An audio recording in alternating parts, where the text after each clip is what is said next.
back to part 3, making this motorcycle tank. If you haven't seen parts 1 and 2, you can go back, have a look. It shows everything that went into making this up until we pick up in this video. Where I finished part 2, we're ready for file finishing on this tank. Unfortunately, I recorded the file finishing process and then I ruined the files on my computer. So I don't have that process on video for this film. However, I did film the process of my making a rear fender tutorial. So if you're curious on how the file finishing is done, you can go have a look at that. This was done the exact same way. I coated the tank in blue dye, used a file to find my high and low spots, and then a slapper and dolly to level everything out. Where I pick up on in this video is I'm doing the sanding after the file finishing, getting ready for the first initial polish on the tank. I also cover in this video making the tunnel, the tank mounts, and everything else you see to get it to where it is here. I decided to add a little bit of commentary in on this video because I was getting a lot of questions coming into this part. A lot of people curious about making the tunnel, things like that. So I tried to keep it brief, but I gave a little bit of a description as to what was going on and why I was doing things in the order that I was. Hope you enjoyed the video, hope you learned something. Thanks again for watching. I've got my DA sander here, fresh 120 grit pad. I'm going to get started sanding. Just something to keep in mind is this is 80 thousandths material, so it's pretty heavy stuff. I've got room to work, but ultimately you want to remove as little material as possible. You want to keep your tank strong. Some of these corners might be a little bit thinner because of the work you've done, so you want to be careful around those. But in general, you're just looking to remove scratches at this point. The tank is already smooth. I don't need to smooth anything out by sanding. I just want to remove the scratches. I want to remove the file marks at the 120. Then when I go to 220, I'm removing the 120 scratches, and so on and so forth. I'm not going to film this part because it's just sanding, and also it gets dust everywhere. It gets dust on the camera. I got to put a mask on. So I'm going to get that done, and then at the end, I'll probably hand sand it with some 400 grit paper, and that'll really show me my surface, make sure I didn't miss anything, and then it can be ready to jump on the buffer. Going to get started on that, and I'll show you what it looks like when it's done. I've got my tank all sanded out. I brought it up to 400 grit using the DA sander, and then at the end I took a sanding block with the 400 grit and just sanded it quick in one direction. That'll really show if you missed any scratches. Sometimes in the swirl pattern from the DA, it hides some imperfections. So just give me a quick hit in one direction will really show that you did a good job. Remember, don't skip on this sanding. This is crucial to getting good polish on your part. So now I'm going to do my first run on the buffer. I start using one of these vented buff wheels that I get from Catskill Plating. A couple other companies make them too. They're a little bit stiffer and they cut a little bit better than a traditional sewn wheel. So I start off on this with the black compound, and then I jump over to the spiral sewn with the black compound. And that's my first round of buffing. So I'm going to do that before I put the cap in. Some people save all the buffing and sanding for last, and that's fine too. However, I like to make sure that everything's good before I put in the tunnel. Because sometimes as you go through the buffing process, when you start getting a good shine on this, a little imperfection might show up that you missed before. With the tunnel out, it's no big deal. I can get right behind it, bump it up, do whatever I have to do. Once your tunnel's in, really your only option is sanding. Sometimes you can get through your fuel cap with a rod, and it's a nightmare. So I always do my first round of buffing before I put the tunnel in. That way if I find any problems, it's not a big deal, I can fix it. So I'm going to do this first round, and we'll see how it goes.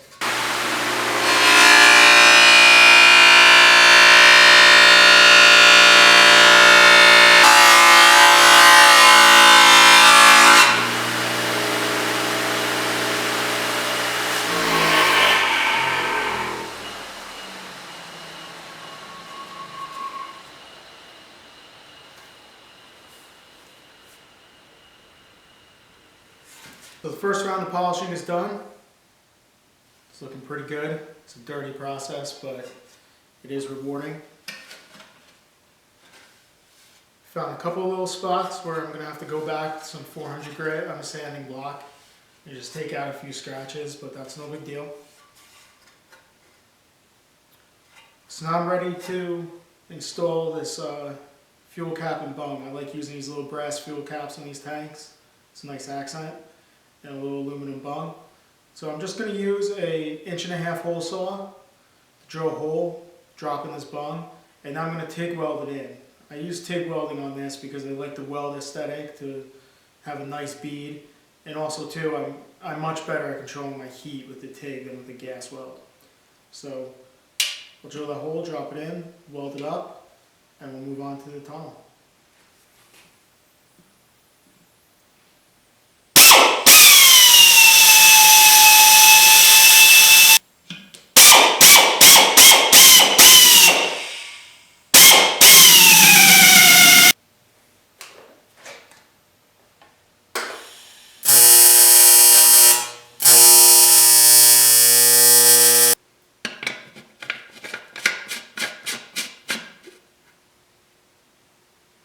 It's time to start the tunnel. I'm going to do this one in 3 pieces. I'm going to do these sides from this edge to this edge, that edge to that edge. Those will each be a panel, and then I'll do the center panel. So I'll start by making patterns for the sides. We'll get those cut out and tack welded on, and then we'll do the center section.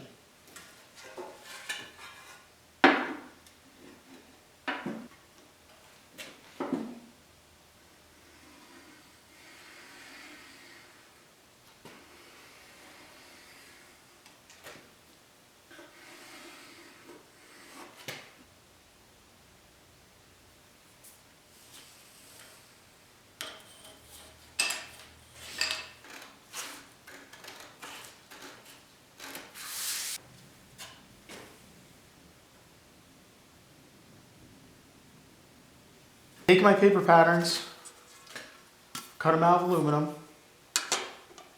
so they fit just like that. So when the pieces are sitting flush like this, I could weld right along that seam and easily file it smooth. However, there'd be almost no weld left once that's smooth. It would be whatever penetration I get from the weld, which would be tough to do because I'm going through full thickness.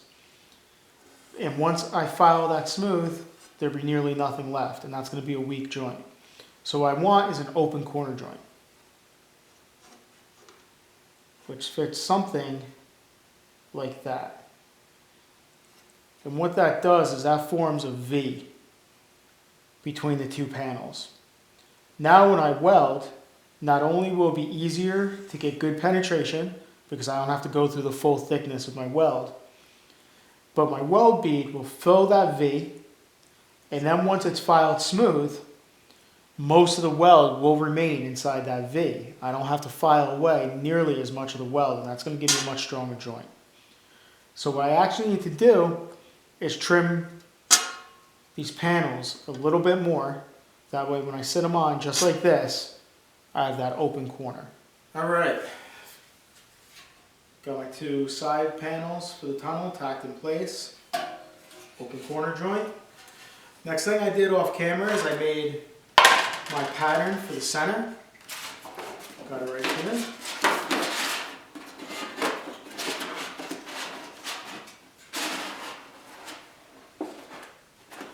Something like that. To make this, real simple, all I did is I first measured from the bottom end here to the top, gave myself a little bit extra, trimmed down my paper.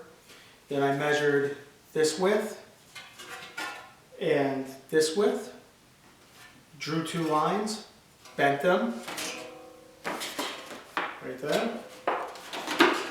I sat it in, and then used the pencil just to trace along the paper, and that gave me these lines to cut out. Then I went ahead, laid it onto a piece of aluminum. I gave myself about a 1/4 inch extra all around to work with. I used my metal brake to bend these 2 main lines. And here's where I'm at. So on the front of this tank, to get the tunnel to conform to this shape right here, the tunnel actually needs to be a little concave towards the front section. So I started working on that, right here you can see on this side, slowly getting it to fit in, and this side remains how it is. So I gotta start bowing out this side a little bit, and that'll give me more room actually to work on the two of them. The way I've been making the bend is with a simple fixture I set up here, just a piece of 1/2 inch or so thick steel clamped up on my bench, just a little space so I can slip the panel in and out real easy. And I'm just slipping it in and slowly in increments, lifting up.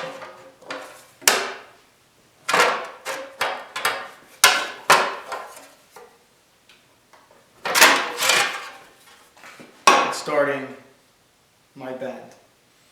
This process is a little tedious, getting this to fit right, but slowly and surely is the way to go. You don't want to go too crazy and overbend it, and then you'll be fighting to get it back. So slowly just working it out.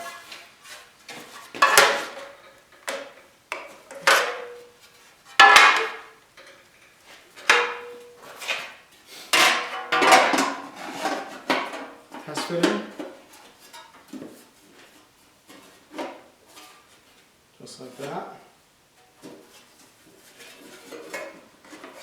can see I've got this side getting a little close and still a long way to go here. So I'm just going to keep working on getting that fit correct. Not only using this fixture just to work the bend, but I also have a post dolly set up in the vise over here that I'm using a hammer on and put kind of a curl along my top edge. And also I'm doing a little work with the mallet and the sandbag right along here. As you can see, in this section of the tank there's kind of a little point right here and then it straightens out. So I'm using a mallet and the sandbag to kind of tap that section in and then round this off. So I'm just going to keep plucking away at it slowly and slowly until I get the front fit nice and tight. And then coming over to the rear, I'm going to have to do some tricky work too, because I had to put a little relief in this section to clear the stamped steel backbone on the Honda 350 I'm making this fit up to. It gets wide back here, it's not just a straight backbone. I've got the tunnel shaped up. No special tricks to getting it. It's just tedious work in and out of the tank 100 times, little tweak here and there until you get it right.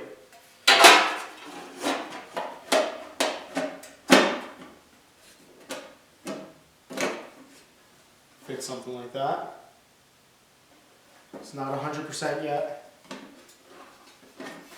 but that's close enough for now.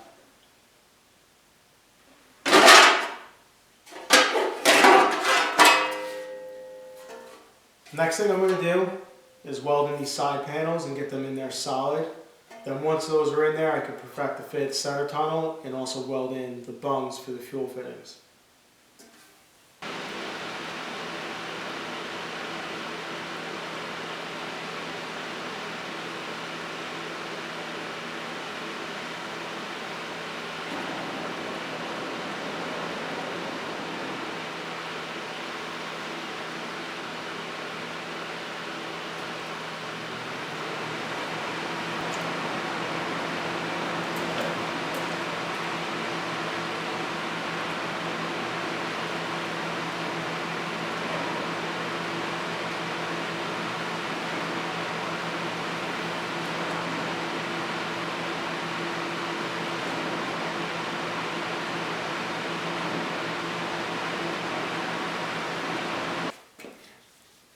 Got these panels welded on.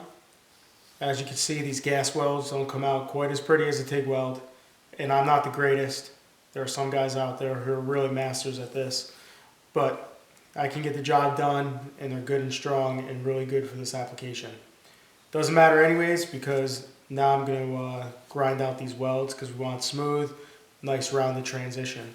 What I like to do, the best way I find to go about this, is to not try to grind the radius right off the bat. I'll grind this side flat, then I'll come this side flat, and then with a file, I'll hit a nice little radius on it and make it all even. I've got the welds all filed and ground smooth. I went back on the buffer and I cleaned up the scratches that came from when I was cleaning off the welding flux and doing the grinding. Looks pretty good.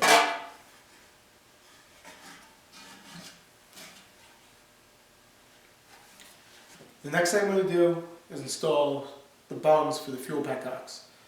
They're 1/4 inch pipe thread. I like to use this because it's real easy to find aftermarket petcocks that fit this. You know, it's going on a metric pipe, but petcocks are everywhere for 1/4 inch pipe thread, so that's what I like to use.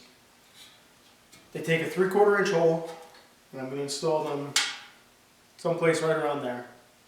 You can do this after the tunnel's in. I've done that before, it works out fine.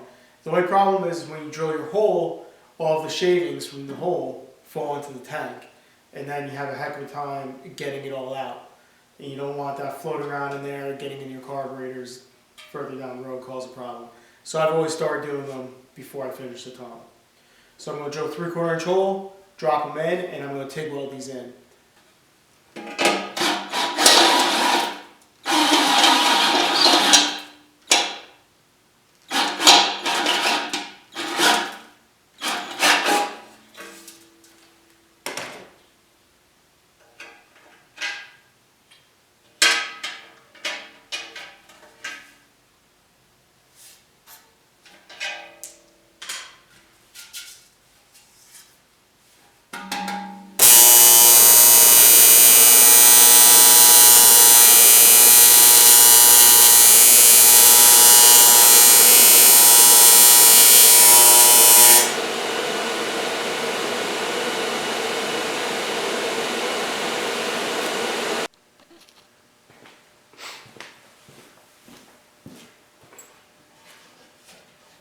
The fuel bungs are welded in place.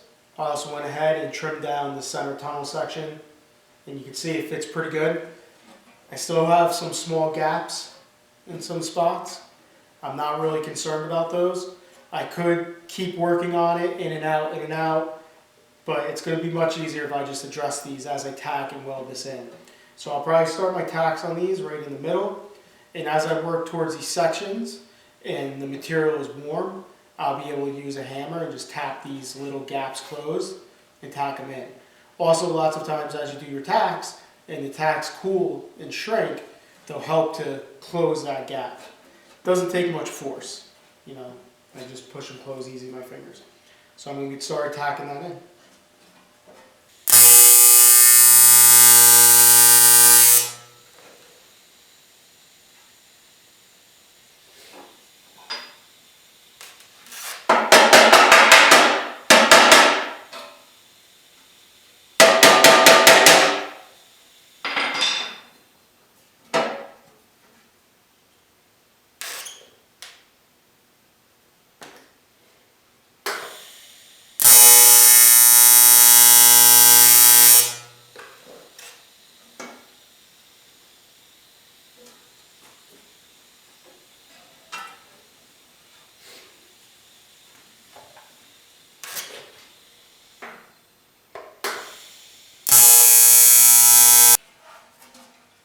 The tunnel's all tacked in place.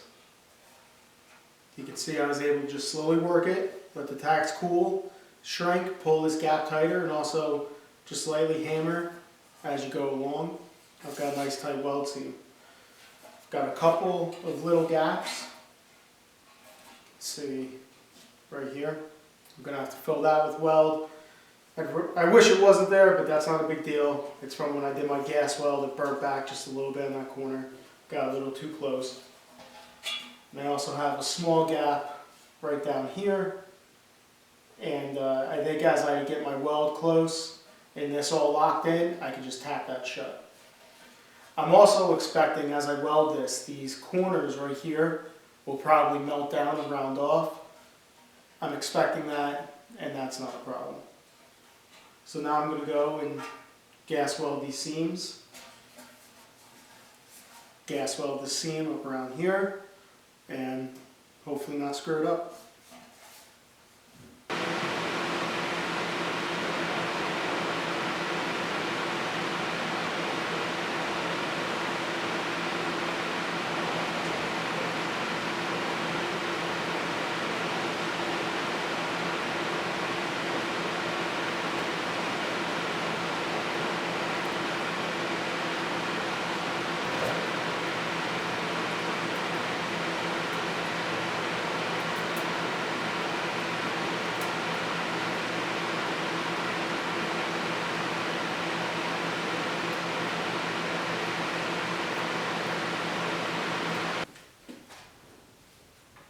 The tunnel's all welded up.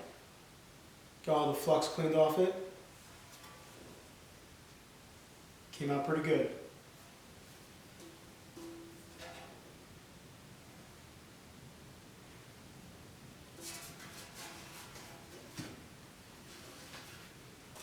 Okay, next step is to pressure test the tank. Make sure I don't have any pinholes in my welds.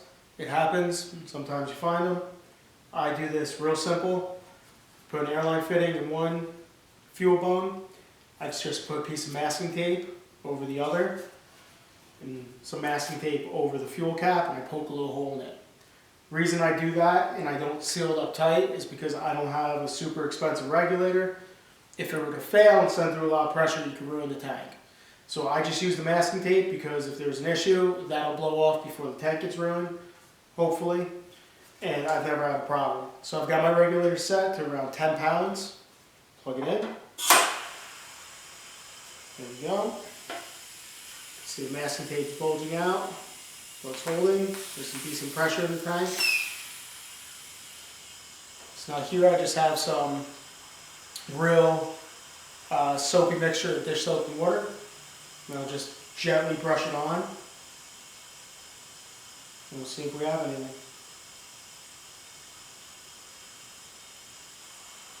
So far so good.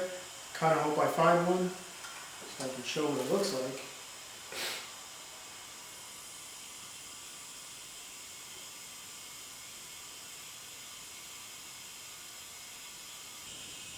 No demonstration of what a pinhole looks like, unfortunately. I did too good of a job welding it up. I think that's the first time I've ever said that.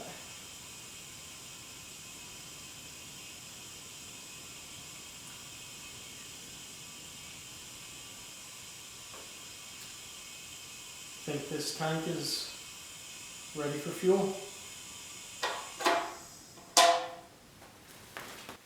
It's time to install the front tank mounts.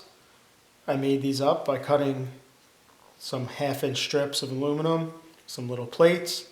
I went over to the bike and I bent these 1/2-inch strips right around the rubber front tank mounts, welded them to some plates, and then cut reliefs on them so they won't poke out from behind the tank.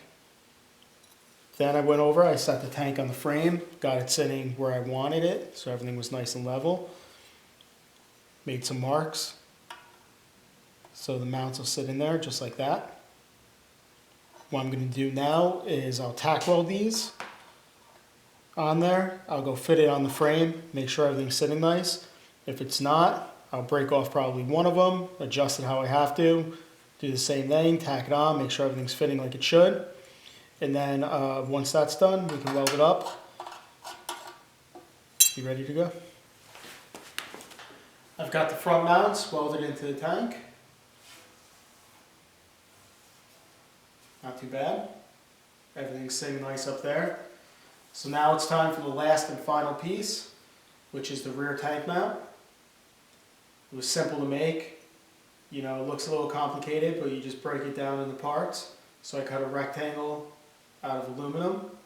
I measured it. The rear tank mount has a slit cut into it and then 2 little grooves for the plate to index into, which keeps the tank from sliding side to side once it's in there.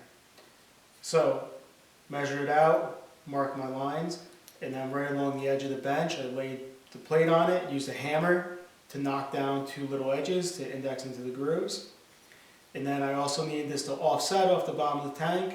So again, laid on the edge of the bench, bent 190, flipped it over, bent the other 90, and then trimmed it up to fit. And that's it. So that's going to weld right into the bottom of the tank, just like that. And the tank is ready to mount. Here's the rear tank mount, welded in place.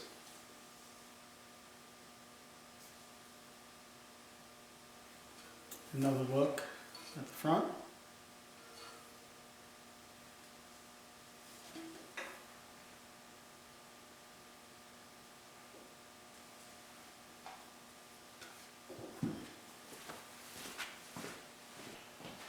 Quick fit up on my mock-up frame here.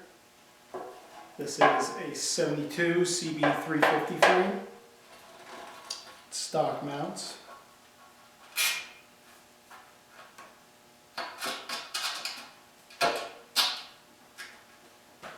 There it is. The last and final step is to finish up the polishing. Once you reach this level of shine, you can pick out some of the imperfections that you can't see when you're sanding and doing the initial buffing. Some little sections where I can see my DA sanding marks, probably from when I was around the 220 grit paper. Maybe I didn't get all the way out and I hit it with the 320. And just a couple little marks here and there that I didn't get out with the first round of sanding. Overall though, it looks really good. So I'm going to go ahead and I'll grab 320 paper or even 400 maybe, and I'll go through and I'll touch up the little spots where I can find some imperfections, and then I'll get back on the buffer and finish it off.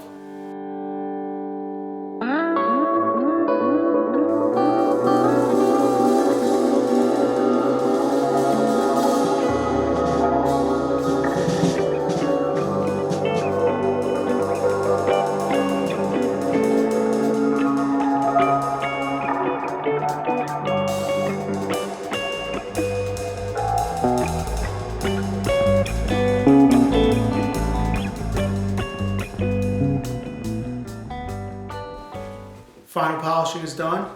I'm filthy, but it came out really nice. That's a wrap for this tank. Thanks for following along. Hope you learned something. There's about 40 hours of work into something like this. Covered a lot. If you have any questions, leave a comment below, or you can check me out on Instagram. Also on my website, Catskill MTN Customs. There's a form on there if you need to get in touch with me. And if you need any custom work, you know where to find me.